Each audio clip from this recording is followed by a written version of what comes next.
ত্রয়োদশ জাতীয় সংসদ নির্বাচন ও গণভোটে পোস্টাল ব্যালটে মোট ভোট পড়েছে ৮০.১১%। এর মধ্যে বৈধ ভোটের হার ৭০.25% বলে জানিয়েছে নির্বাচন কমিশন। নিয়ম অনুযায়ী না করায় কিছু ভোট বাতিল করা হয়েছে। ইসি সূত্রে জানা গেছে, এবার পোস্টাল ব্যালটে ভোট দেওয়ার জন্য প্রবাস থেকে নিবন্ধন করেন ৭,৬৭,২৩৩ জন।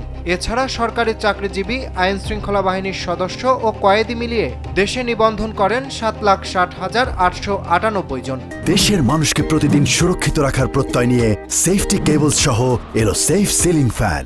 প্রবাস থেকে ভোট দিয়েছেন ৫,৪৪,৩৭২ জন এবং দেশের ভেতরে ভোট দিয়েছেন ৬,৭৯,৮১৬ জন। সব মিলিয়ে ভোট দিয়েছেন ১২,২৪,১৮৮ জন, যা মোট নিবন্ধনের ৮০.১১%। প্রবাস থেকে পাঠানো ৪,৯৮,২০৪ জনের ভোট এবং দেশের ভেতর থেকে পাঠানো ৬,৬৮,৩৮৮ জনের ভোট রিটার্নিং কর্মকর্তারা গ্রহণ করেছেন।